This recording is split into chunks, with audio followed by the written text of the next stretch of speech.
I was actually reading an article about a couple of weeks back, and it clearly mentioned that 80% of the organization in the Asia Pacific region, they are struggling to identify or hire or retain the talent which is required for the organization to build capabilities. And that is the reason in the last couple of years we have seen upskilling and reskilling initiatives taking a very important role in the overall talent management space for organization.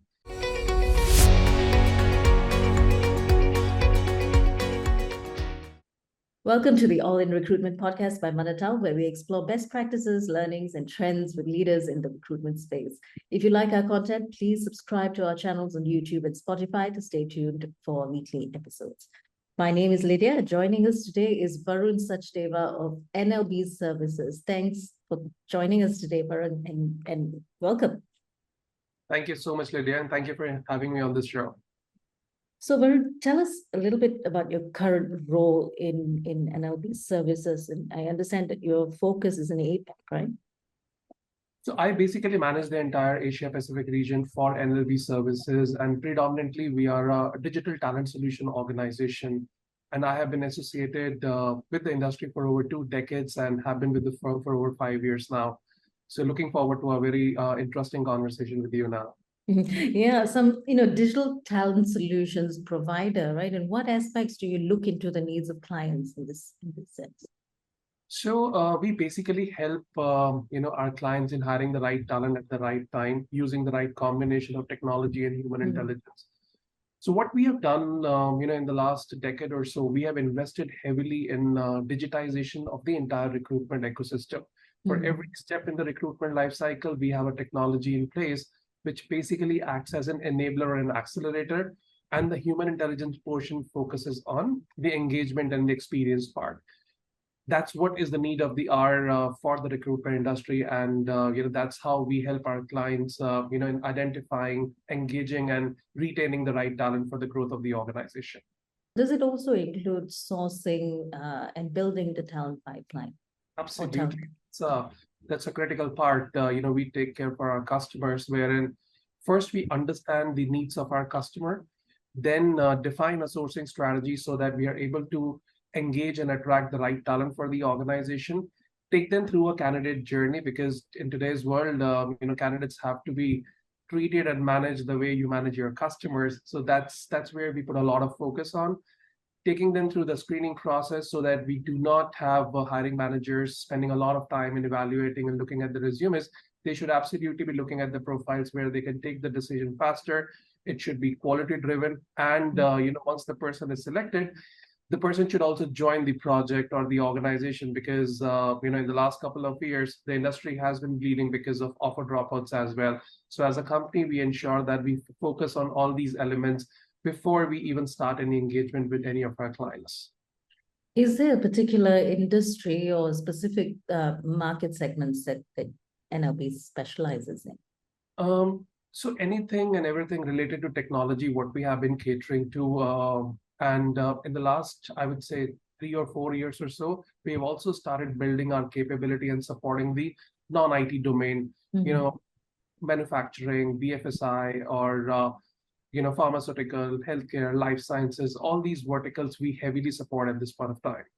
In terms of Asia Pacific, what are some observations you might have made, maybe in terms of demand or even availability of talent in this region? Are there any interesting insights to share? We've seen a very critical shift in the past 2 to 3 years, especially. I personally feel that the Asia Pacific region is actually going through a pivotal juncture in the global talent acquisition and digital landscape. If you look at it, there are many countries that are emerging as the hotspot or the hub for innovation and skill building. For example, if you look at the global capability centers, Vietnam and India, they have become the preferred destination for global organizations to have their capability centers.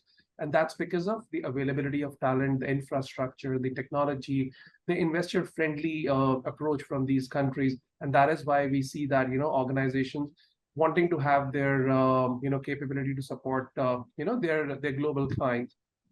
If we talk about NLB services, we definitely want to be a solution provider, a service provider share our know-how and the industry expertise, what we have gained in the many years with the organization, which can accelerate their expansion plans. That's what we do. That's what we are taking care of. And that's how we strategically partner with our clients. And I also wanted to cover the second aspect of it, which you mentioned about the demand and supply and of the talent. So I was actually reading an article about a couple of weeks back, and it clearly mentioned that 80% of the organization in the Asia Pacific region, they are struggling to identify or hire or retain the talent which is required for the organization to build capabilities. And that is the reason in the last couple of years we have seen upskilling and reskilling initiatives taking a very important role in the overall talent management space for organization. So at NLB, what we do is we definitely help the organization in hiring the talent laterally. Simultaneously, we also help in campus to corporate journey, wherein we tap the talent while they are actually at the initial stages of their career or they're about to graduate from the universities, and put a structured training program in collaboration with our clients so that we are able to build the talent for the organization which might be required in future for our clients. We have seen very successful rate in this model in the last couple of years, and the organizations have adopted this model very successfully. We've seen mass layoffs, and we've seen a large sudden availability of talent, especially in the technology sector, and also some challenges when it comes to hiring candidates of a certain level and above. Senior level hires, for instance, are very difficult to find, especially in a climate in which the companies demand capabilities for digital transformation. So are there any insights into that, finding senior level talent to accelerate or to facilitate digital transformation? Sure. So you're absolutely right with the fact that we have definitely seen a muted demand, when it comes to technology resources in the IT services sector. But if you look at it on the other side, the BFSI, manufacturing, pharmaceutical, healthcare, life sciences, automotive, and so on and so forth, these non-IT domains have also started picking up the technology talent because they have realized that it's all about operational excellence. They want to lower their cost of delivery so that they can maintain their profits. And that is why the technology talent, which probably was working with technology services company in the past, now they are shifting gears and they want to work for the non-IT sectors as well. And that is the reason we see an uptick in demand from these sectors. If I specifically talk about the demand, what we see in the market today for cybersecurity resources, artificial intelligence, machine learning, data analytic resources, or high-tech emerging skills like full stack development, we definitely see a demand coming from the non-traditional sectors as well, which are absolutely and equally promising to the IT sector. When it comes to hiring the right talent, if we go back, if I just probably talk about a decade or two back, it was all about the academic qualification of a resource and the experience, which was actually driving the decision for someone to get hired at a particular organization. I think now the ecosystem has changed. It is more about adoption of continuous learning. It's about interpersonal skills. It's about communication skills as well. When you talk about hiring the resources at the leadership level, it's about how they can lead the organization from a level A to a level B, how they can be growth oriented. And that is the reason there are a lot of skill-based assessments which are done for leadership level hiring even before someone is actually presented to the business. So I think there has been a paradigm shift in terms of how the ecosystem, the recruitment ecosystem was operating earlier, and now technology playing a very important role. And that is the reason, we see that, it's an unbiased hiring approach, which is being adopted by organizations globally, so that, it's all about hiring the right talent for the right skill and the opportunity, rather than just focusing on getting a rec and filling a rec kind of a model, what was traditionally being followed. In terms of keeping it unbiased and also looking at growth orientation, right? The kind of growth mindset that's needed and the assessments that are put in place for that. What might be some solutions or some ways in which you assess all these factors when you're hiring? So for instance, as a digital talent solutions provider, what might be some steps that are involved? So at NLB Services, we focus on building talent cohorts, and we call it as talent communities as well. If an example, a customer approaches us and they want to build a capability for a particular skill, let's take an example for full stack development or any other skill as well for that matter. What we do is first we gather the market intelligence, proactively reach out to the talent pool which is available in the market.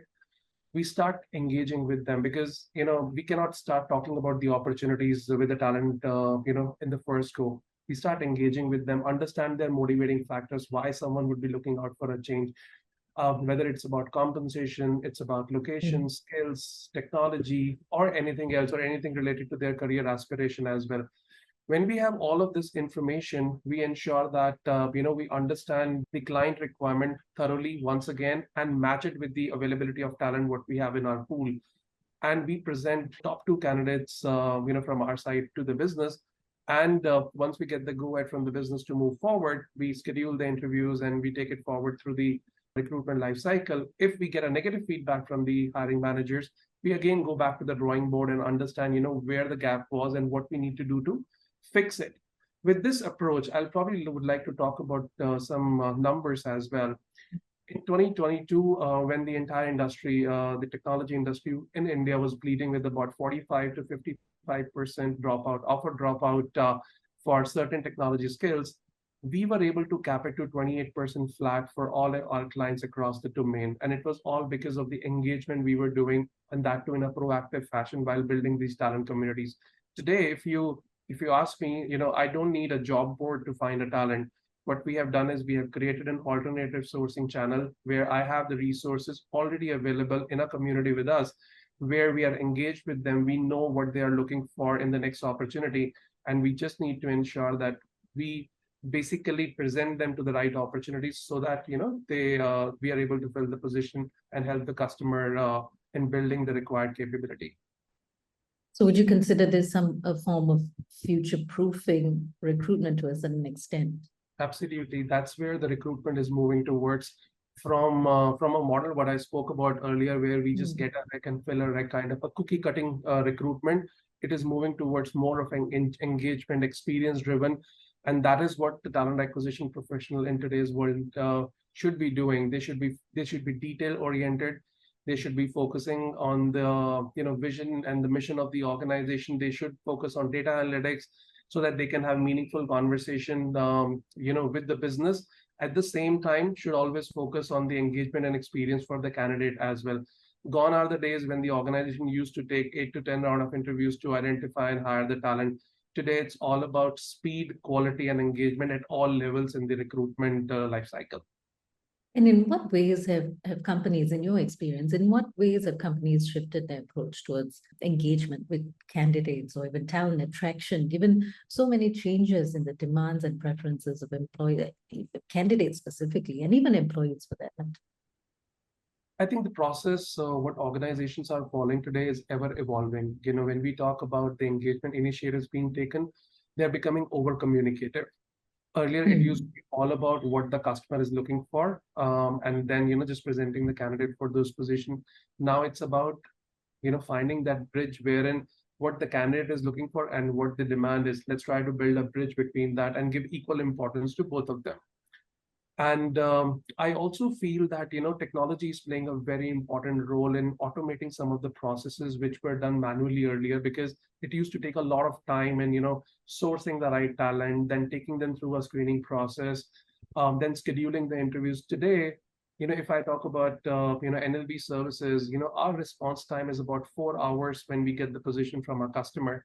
Earlier, it used to take about 2 to 3 days for us to present a candidate. So I think technology has definitely been a key differentiator in our approach, when we talk about, changes happening in the recruitment industry.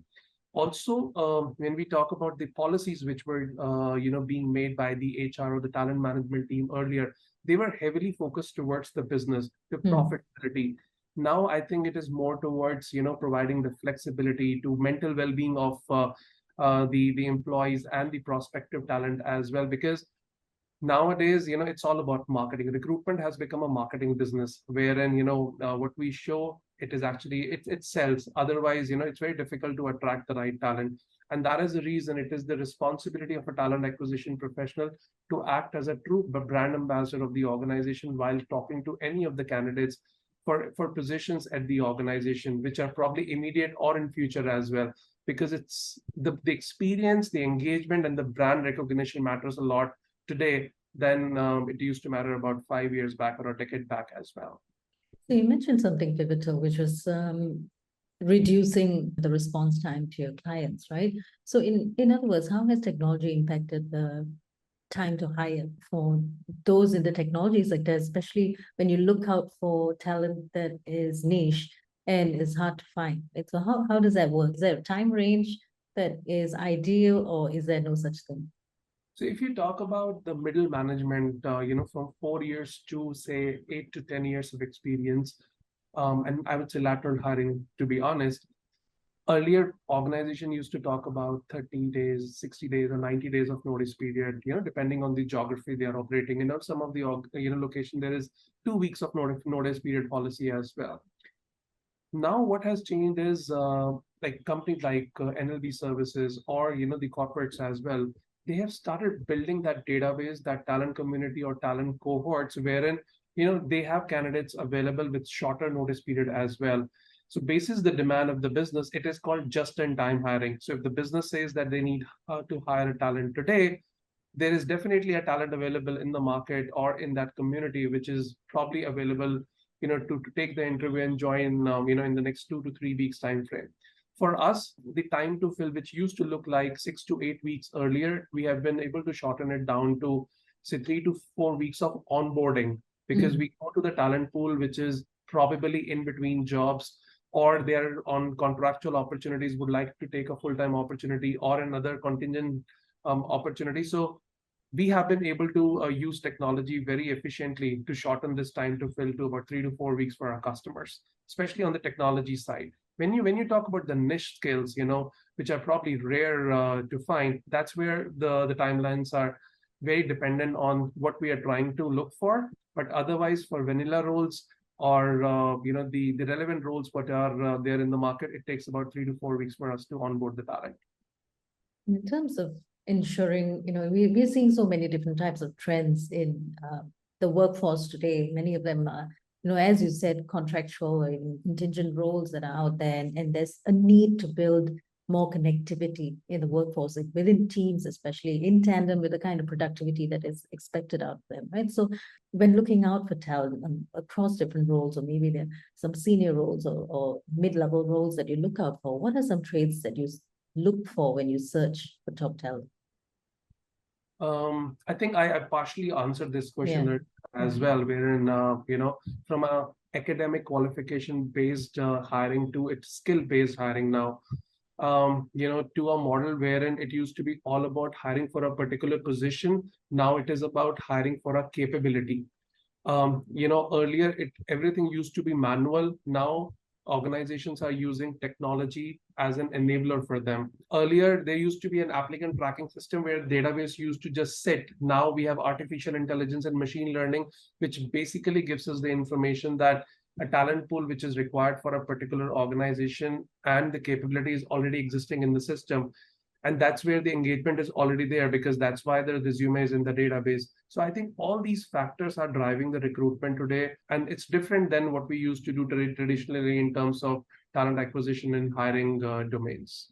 In terms of DE&I, mean, what is the approach taken by NLB Services to ensure there is some level of, there's a level of adherence to achieve diversity in the kind of kinds of hiring structures that you put in place? Yeah. So I personally feel that diversity, inclusion, and equity is basically hand-wired into the NLB ecosystem today. We operate out of 15 different locations across the globe, and we have got employees from different walks of life, working in multiple geographies with different interests, thoughts, coming from different background, races, ethnicity, and groups. But what matters to us is that collaborative approach, what is being followed, the respect for an individual being given at the organization. It's not only internally, we as a company ran the biggest and the largest diversity hackathon in the corporate India, where in 2022 and 23 as well, where we collaborated with Entity Data as our strategic client. And, we ran a hackathon on the International Women's Day, the hackathon was for about 45 days. And interestingly, when we did it in 2022, we were able to get about, I think, 3.4 million impressions on the entire digital content. We were able to onboard about 100 women coders for entity data in India. The entire program was covered by over 140 media houses. When we did the same in 2023, we were able to build a talent community of over 12,000 women coders on Java and .NET skills. And the engagement and the impressions on the digital content was absolutely double of what we saw last year. And onboardings were over 150 for entity data during that time frame. So it is a part of our DNA. We support it very successfully with our clients and internally as well. That's what I would have to say about diversity inclusion at NLB Services. How would you describe, I think you already spoke a little bit about the traits of a talent acquisition professional today, but just moving in and focusing on this, what does a talent acquisition specialist or a professional need to be, or what kind of person, what kind of traits do they need to have in order to be successful? I think they should be technology savvy. That's a must, because 90% of the work for talent acquisition is done through technology today. And the human intelligence should focus on providing that engagement, that proactive engagement to the talent, that communication which is required to share the information about the role, and a continuous learning, because this entire industry is it's evolving, and there are new tools which are available at the disposal of the recruiters, of the talent acquisition professionals. And they should be forthcoming in using those technologies. Those tools should be very agile, flexible in their approach, so that they can be successful when it comes to identifying, retaining, engaging with the right talent. And I personally feel that in the last decade or so, talent acquisition as a domain has shifted the focus from being a support function to a business enabler or a core business function for the organization, because there is a direct impact on the revenue of the organization. I think it's the perfect time to be in the talent acquisition domain and focus on being detailed, oriented, technology savvy, focus on engagement and building relationship with candidates. That's what is required for someone to be successful in this domain. Thank you very much, Varun, for your time and your insights today. You've been very generous, and I'm sure the audience can derive plenty of value from it. So in case someone wants to pick up a conversation with you later, please drop us your contact details. Absolutely. I will be more than happy to share that. If you want, I can share that right now as well. My email address is varun.sachdeva@nlbtech.com. Would be more than happy to connect with anybody who would like to know more about the industry and even partner with NLB Services on some of the strategic initiatives. Thank you so much, Varun. I hope you have a pleasant day ahead. Thank you so much, Lydia. And we have been in conversation with Varun Sachdeva of NLB Services. Thank you for joining us, and remember to subscribe for more weekly episodes of All in Recruitment.